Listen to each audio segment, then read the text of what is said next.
Perodua Axia, who does not recognize this cute and zippy car? It is currently Malaysia's cheapest new car on sale, and it is used as an e-hailing preferred car of choice, aside from the fact that it's based on the equally cute, if not a little quirky Daihatsu Ayla. And today, I've been given the opportunity to review this version, the mid-spec G Extra. Let's go right ahead and see if this is the car you should consider buying. The Axia has been in the market since 2014, and it is actually an A-segment hatchback. This model effectively replaces the Perodua Viva, which was an equally similar car, but think of it as a car with more enhancements compared to the Viva. Now, that being said, this car is super versatile, guys, because it's a car that almost anybody can use, whether or not if you're a first-time driver, or if you're planning to use it for your weekly grocery runs, or even as a backup car. It's that versatile. Over the 8 years since its introduction, the Perodua Axia has gone through several facelifts and enhancements with its specifications.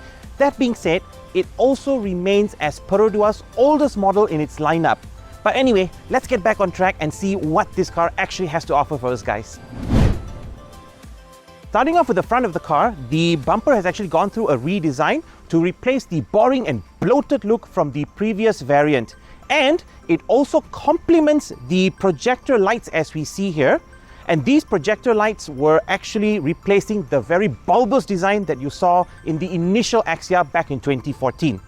Also, while these are projector lights, they sadly still do not have LED versions available for either the bulbs nor the DRLs. This actually, I hope, is something we can see with the new Axia, which is overdue. Perodua, I'm hinting at you. Being a city car, parking sensors should be made compulsory, and thankfully Perodua has heard the voices of the people. So they've ensured that this car comes equipped with 2 front parking sensors and 2 in the rear. Stepping over to the rims and tires of this car, this Axia currently comes with an 8-spoke alloy design rims. The rims are actually not so great in design, they're just standard and they're shared between platforms. The tires are actually Silverstone Cruiser tires, the dimensions being 175/65 rim 14. But being Silverstone, guys, they're not really that great of a tire. If you want really better grip, better performance, more quieter rides, I would recommend you changing the tire to something different to give you just that. In terms of the braking power, this car comes with front disc brakes. The rear, of course, for cheaper cost involvements, will involve a drum brake instead. The side profile of any car carries a tail of its own. This one, however, is really plain. This is why. Unlike the Axias with the higher variant, the SE or even the Axia style, this one does not have integrated LED turn signals on the wing mirrors. It doesn't have auto-fold mirrors. There is no chrome on the door handles. There's no body kit. There's no wild colors like the Axia style. You just get this. Plain looking, functional. Guys, it doesn't even have this keyhole on the higher variants. You've got keyless entry. What else could you want, right? But we're talking about something that's function over form, so this is what you get. Coming over to the back of the car, this one is a little bit disappointing because the bumper design is a prime example, guys. It looked aggressive on the front. On the rear, it's actually very deflating. Looks really normal. The lights, oh my goodness, guys, the rear combination lights has remained unchanged since 2014. The only change we have seen with any of the Axia variants are with its SE and the Axia style variant, where they've just made it into a clear combination lamp, but still the exact same design. Of course, rear wipers come standard being a hatchback. One thing they did, however, change, which I do find to be really functional, the boot handle. The previous variant Axias were using keys, which was a real pain in the rear end, I must say. This one, however, is more practical because at this point, you no longer need the key. You just need to open it like how you would open a door handle. Opening the boot door reveals a very clean trunk. Clearly, space is not the forte on this car because it only has 270 liters worth of space, but it is tall enough to accommodate suitcases, small suitcases, little luggages here and there, your weekly grocery run items. Yeah, it's enough for those. And Thankfully, this car does have a full-size spare tire despite the limitations in space. It is, of course, sadly in steel. You're not going to get alloy rims for those. But hey, better than some of those that actually sells their car for a lot more than this and gives you that horrendous temporary tire. Ugh, donut tires. Let's now take a look at the heart of the Perodua Axia. This car comes equipped with a 998cc dual overhead cam 3-cylinder engine. This is also now mated with a conventional 4-speed automatic, and for the lowest variant, it comes with a 5-speed manual. While this gear is actually like practical, functional, and also easy to maintain, it is undoubtedly very, very dated. This actually needs to be changed because the other models in the Perodua lineup has already gotten updates, whereas this one is still with the same gearbox 8 years down the road.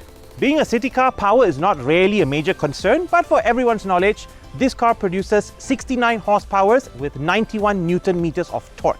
Now, this car uses a timing chain rather than a conventional timing belt. So in terms of maintenance, it's easy, it's cheap, and it's far and apart. Also, one more point I want to point out, guys. The engine bay is decently sized and there's a lot of working room to go with this. Why I'm bringing this up is because it also has the potential, if you want to change the engine, if you want to upgrade the engine, there is some space to do that. A major plus point for this car is going to be with its fuel efficiency. Why?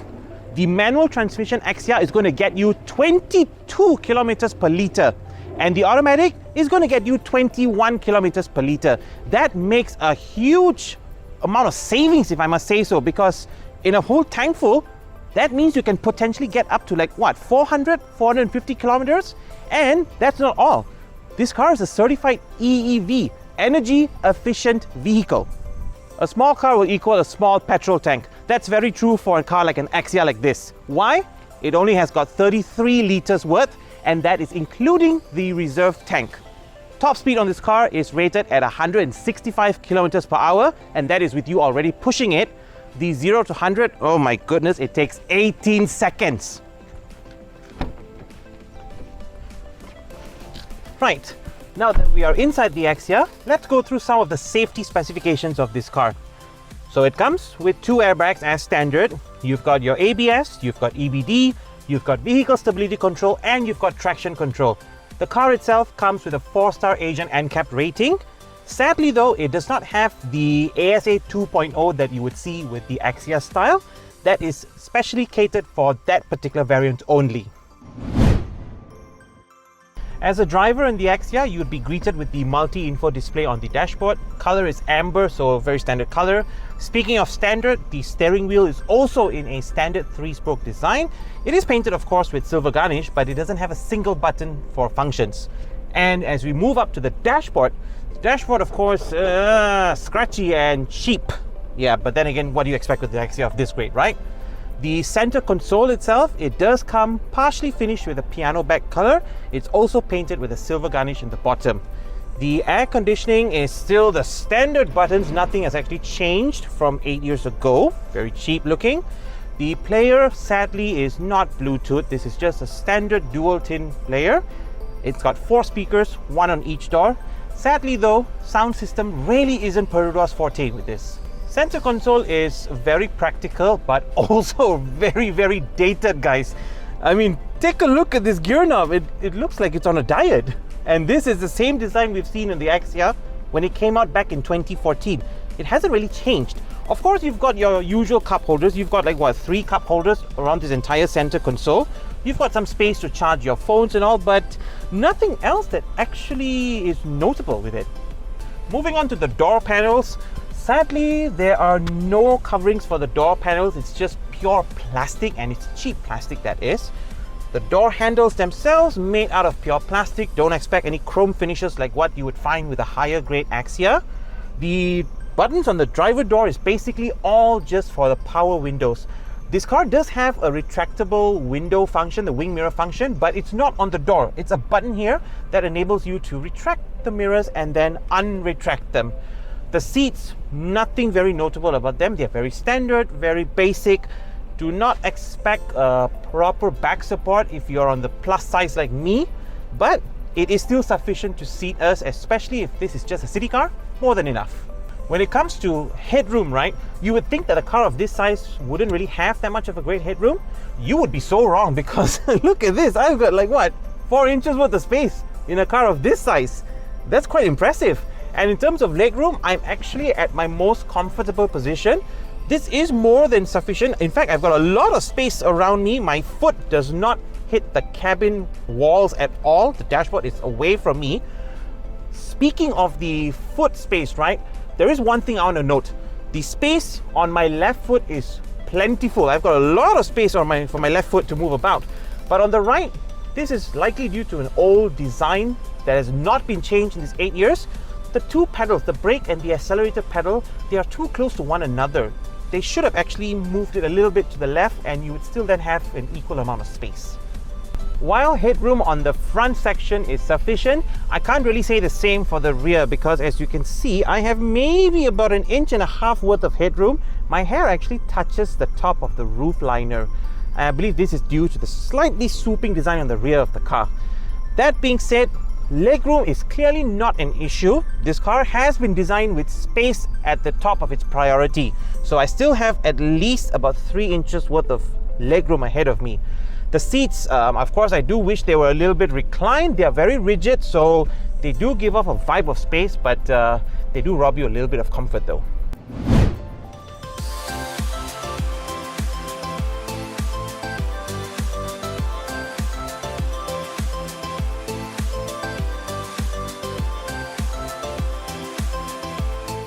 Driving the Perodua Axia, and my first impression on this car, clearly acceleration is not its forte. It is slow. We're going uphill, you're going to notice the thing lagging a little bit, expected of a 1000cc car.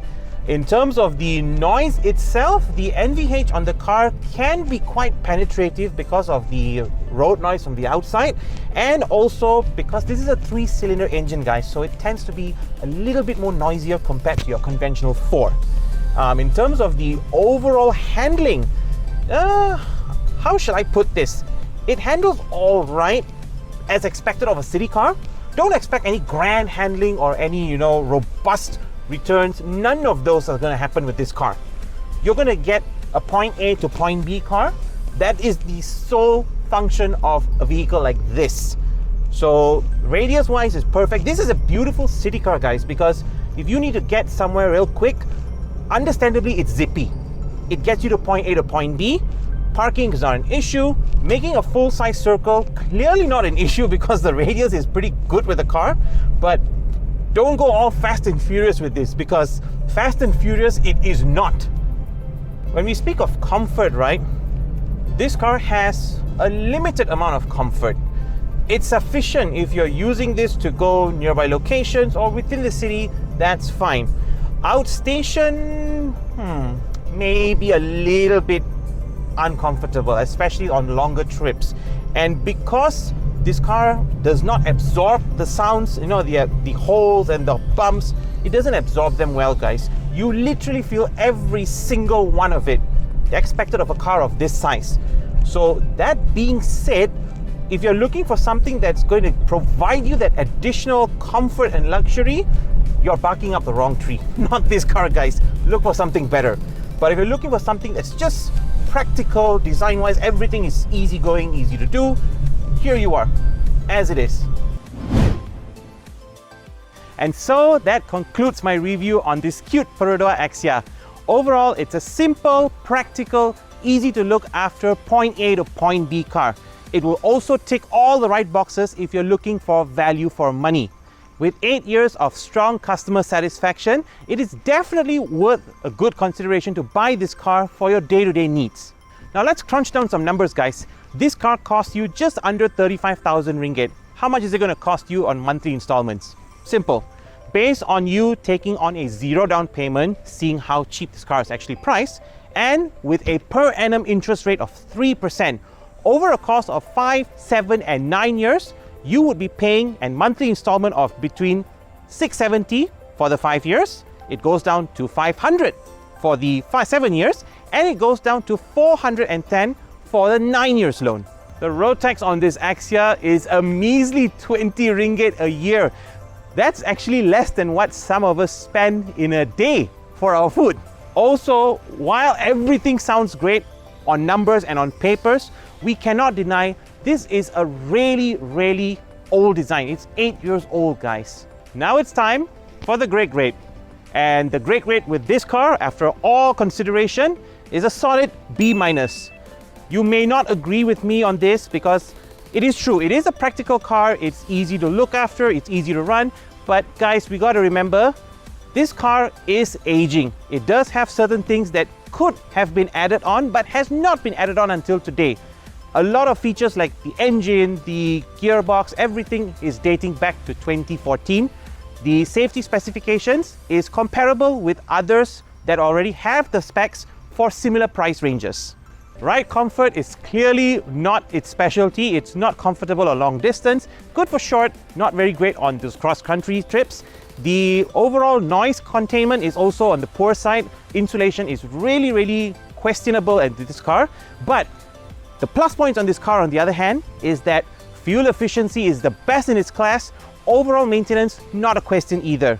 Now, thank you so much for watching this review. As always, don't forget to comment, like, and subscribe to the videos. Until the next time, my name is Greg. I will see you all again.